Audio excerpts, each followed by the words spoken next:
Today we're going to grade the anime The Ancient Magus Bride. We're going to grade season 1, and it's a Patreon request. But before I hop into it, it is a review you want me to do, let me know. Please put in the comment section below and I get to as best I can. Also Patreon.com/Ali Zakka for $2 a month. Get the cut in front of everybody, get your review out way before it come out on Facebook and YouTube. Now let's go and get into today's episode of 2017's anime, and it's still going, The Ancient Magus Bride. Now, what is this anime about? Well, this anime is about a girl named Chise who sells herself, that's weird to say that, sells herself into slavery, and she is selected by a Magus by the name of Elias. And what Elias is, he is a humanoid demon-like creature who has a head of an animal, like a skull, and he is pretty much select Chise to be his bride. So episode 1, that's the start of it. The start of episode 1, and it's like, wow, because you're like, I don't like this. Like, I don't like the fact that he did this. I forget how old Chise is. I think she's 17, 18. I'm going to find that, by the way, what her actual age is. But she is, and Elias is actually younger. He's like the mindset of a like Aang from Avatar, like 11-year-old, because he's like not that old in his like lifetime for his creatures or wherever his species is. He is not that old, but yeah, he chooses Chise to be his potential bride and apprentice, and Chise, who doesn't really have anywhere to go. He actually tells, and matter of fact, to make it better, he does tell Chise she can go wherever she wants, but this is what he wants for her. Chise's like, okay, well, my mom and dad abandoned me. I'm gonna stay here. And as the show progresses with this show, you learn more about death and life and conquering your challenges and overcoming fears and overcoming issues that just dark. This show is surprisingly dark at times that I was like, okay, it took me by surprise. So Chise is 100% thinking about death. Like her mom pretty much commits suicide, and I should say trigger warning, but she takes herself out. She self-deletes herself in this show. And this show has a lot of trigger warnings. So you're like not really big on heavy stuff. This show talks about a lot of that. And talk about what life is. One of my favorite episodes from this season is episode 3, and it stuck with me forever. And the series has 24 episodes, but this episode stuck with me because it was about dragons, and a dragon is about to die and turn to a tree, but all the other little dragons were like celebrating, and it was joyous and it was fun. And she says like, I don't understand. Why aren't y'all crying? Why aren't y'all upset? And the elder dragon was like, for us, death is not something we run from. We understand death happens. It's a part of life, and we have celebrated our lives here. It's time for us to celebrate our next step, and that's us passing. Like, we don't look at death as some end all, and this is the end of it all. Like, we look at death as another chapter in our lives or in our spirit journey. And to me, that set with me so much. And Chise also took her a moment to understand, like, okay, I don't need to look at death as this horrible thing, and that life should be taken precious. And you get to see her go out the show, grow in that aspect where she wants to live, and she wants to help out others, and she wants to do better, and she doesn't want to run away from her past. And then there's an episode where she actually gets to face her past, and it is a very heartfelt episode. It's like episode 23 or 22, and it's just hit you in the feels when she deals with this whole thing that she legit thinks of, like her mom hates her. She thinks her mom hates her for 22 episodes of the show. She literally thinks her mom hates her, and don't understand why her mom did what she did until when she get to look back on it. Thanks to Cardophilus was the villain. He tries to take Chise's like poison and try to die pretty much because the thing that is haunting him won't let him die. So he pretty much tried to take her poison, take her body for that reason. And she goes back and she experiences her past, and it is a very heartfelt moment. This show does a lot about death. It does a lot about grieving. It does a lot about moving on, and it is a powerful writing wise show. Like, the show writing is some good stuff. And animation, the show is phenomenal. I mean, there's episodes where the animation is top tier. I feel like watching a Studio Ghibli movie because it's just that good. It felt like I was watching the movie Weathering with You or Your Name, but some of the animation in the show hits on that level. But then some of the negatives I have to show is issues happen in this show so quickly. They get resolved like that. Like, there's episodes where it ends on a cliffhanger. Something happened to Chisei. Elias like, what's going on? And they go out there trying to chase Chisei. And then the next episode, 5 minutes into it, the issue is resolved. And you're like, what the heck? Like, Chisei turns into a spirit animal for a moment. And you're like, oh, shoot. We're about to go through a whole spirit journey with animals and stuff like that. And no, it's resolved within 5 minutes. And I'm just like, but we could have had something special. So the show does that. That's one nitpick, that like they resolve issues super quick and moves on. And at the end of the series, at the end of season 1, a year has gone by, so it makes sense how the way the show progresses with that pacing. Like, I almost forgot a year went by. I was like, oh wow, that was quick. Another thing, there's times when the writing, or not writing, but animation, where characters will face something. Like, there's a scene that sticks out in my mind where Ruth, which is a dog character, and Chisei are talking about, I think it's like Christmas, and they're talking about, there's a snowy moment, and they're just talking about the season, the day, and they're sitting outside the house, and they're looking and facing the house, and the animation is just the back of their heads, and you just hear them talk. And for a moment I was like, did they run out of budget where they couldn't draw them talking? Because sometimes it's a lot more animation to show somebody moving and their mouths and eyes versus just having them sit there and not say anything. You see the back of their head. You don't have to animate any of that. You can take, it was like a good 5 minute, feel like a 3 to 5 minute scene with them just sitting there facing the wall. And I was just like, or facing the building. And I was just like, are they gonna show them talking?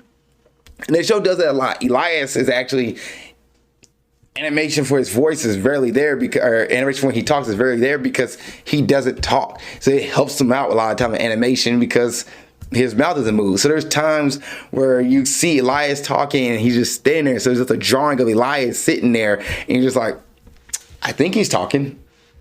I'm pretty sure he's talking.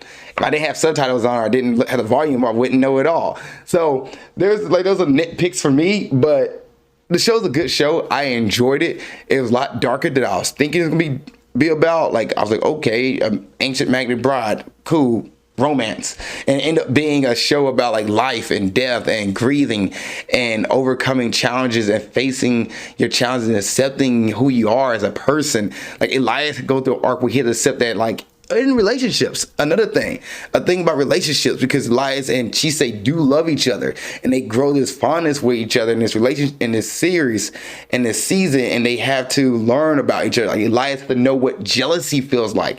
He doesn't know what that is, and he has to learn what that is, and he has to learn what it means to be joyous and happy and scared. And Chisei had to walk him through those emotions, and it's just like what couples do.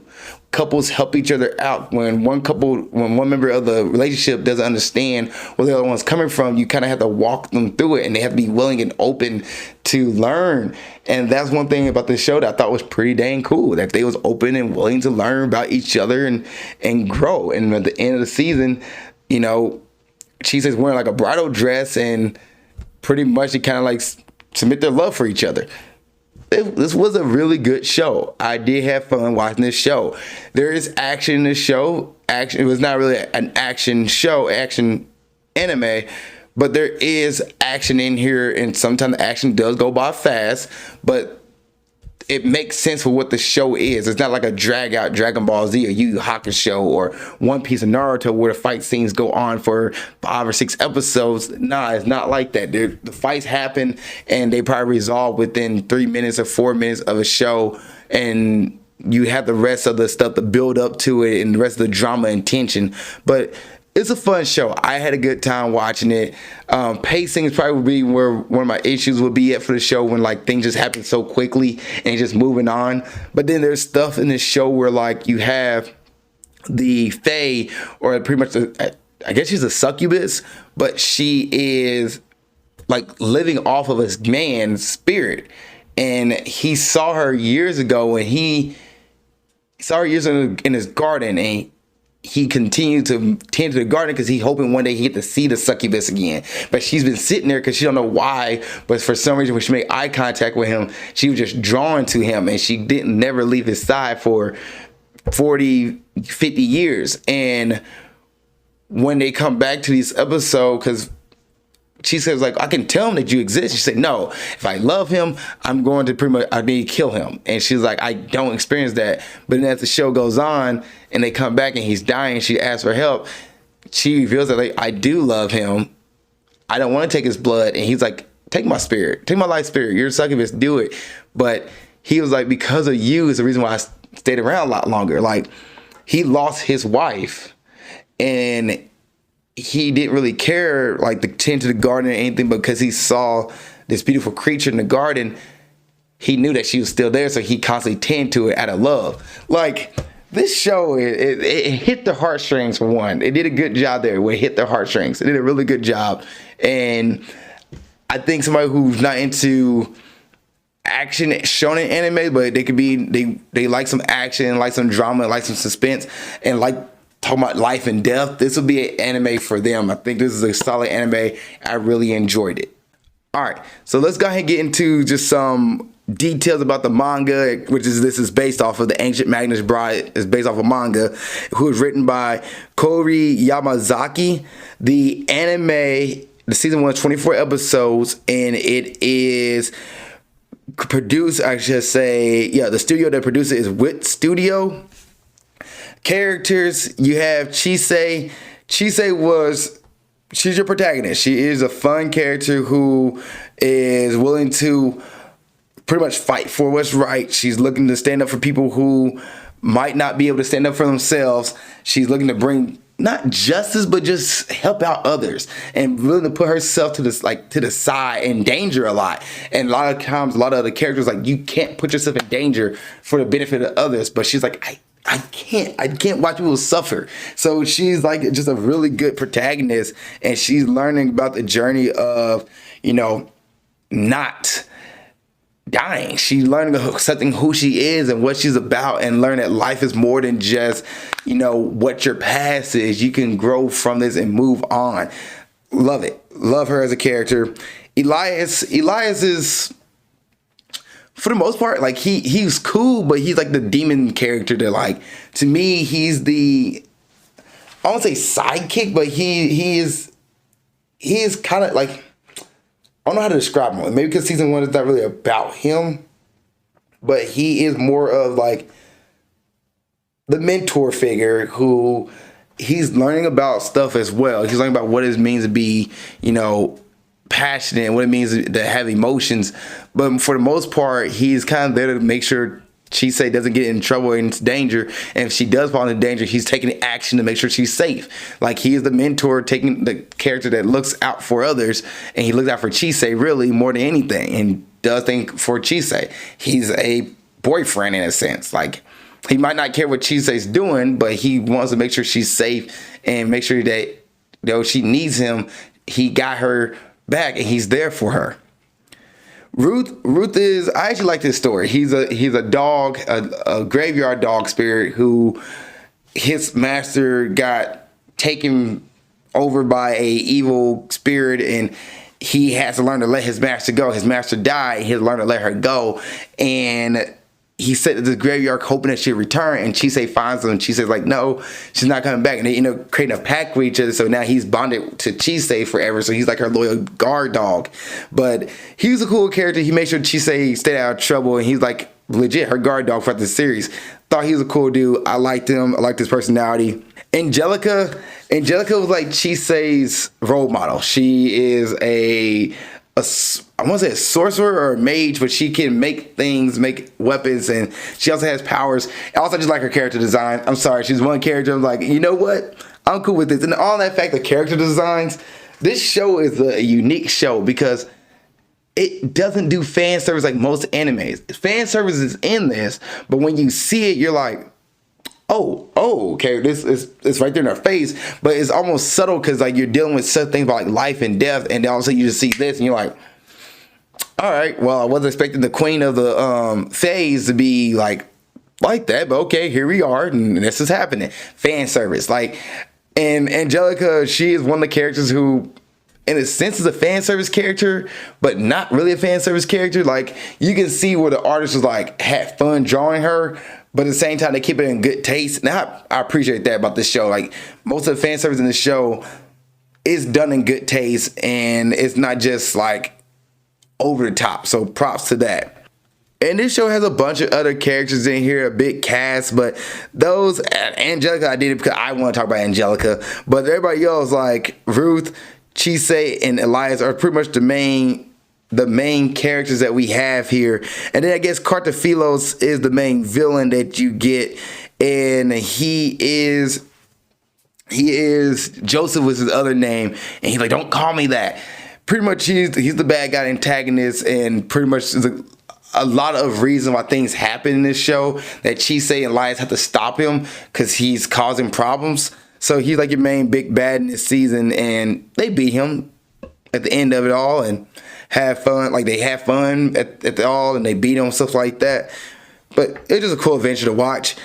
I guess the succubus is Red Current. She's a succubus character that I mentioned that you're like, oh wow, but her storyline with her and Joel Garland, their storyline is so good. It's like, it makes, to me, bright spots of this show. Regardless of how the character's drawn, just that storyline there, like this love that can never be, that happens, to me, it was a bright spot. Like, I remember her episode a lot, and then I remember Nevin, the Ancient Dragon episode. Like, those episodes stick out to me because I guess it talks about life and death, and that like we should celebrate life and should also look forward to death and not run away from it. So live your life how you want to live it, because you never know. Instead of being like doing things out of fear, do it because out of joy, and that you know, hey, when your time comes, at least you had a great time on this planet. You did what you want to do, and you can look forward to your next journey as, you know what, with no regrets. And I just freaking, I love their storylines. I love their two storylines. They stuck out to me the most in this 24 episode season. Any other thoughts? Animation was good. There's animation where, I mean, the animation of the show was top tier. I mean, wallpaper material, great animation. You know, when the studio put their hard work into it. And then there's time when animation was like, you know, they drew a character and it was like, yeah, this was probably a rush drawing. Like, it looked like it wasn't as detailed. There's a scene with a witch is like drawn, and you're like, yep, they had a run out budget here, or they just didn't put enough in this episode. But there's episodes where it's just stunning. She say flying on the dragon, stunning. The music that goes with the series is sometimes just great to listen to. Openers and ending, the music's not that great, and I won't remember it when it comes to other anime openers and closers. But the show storyline, the show music, solid. All right, is the Ancient Magnet Brides an anime worth binging? I don't say you have to binge it. I say you can definitely watch it, you know, week by week, but it's not binge worthy in my appearance, in my opinion. And grading time, I'm gonna grade the Ancient Magnet Bride season 1. I'm gonna grade this a solid B. It's an 85% for me. The reason why is because the animation is strong at certain points, and then sometimes it's not the greatest. The character work and the character design in this is solid. The character storyline is really good. I love Chise's storyline. I love the things about life and death in this show. Thought it was really good as well. Pacing is the pacing of it really hurts me. There's certain episodes where it starts off with like a bang, and then it, you know, settles down, and the ending cliffhanger. The next episode starts off, and you're like, okay, we're finishing it, and then it's 5 minutes. It's like it's gone. You're like, we should dive more into the situation here. I get it, you're trying to get a year go by, but that's probably what gives me like a B versus the A tier anime. Let's see here. IMDb gives The Ancient Magnet's Bride a 7.7 out of 10. That is a C+. The Crunchyroll give it a 4.8 out of 5. That is a A.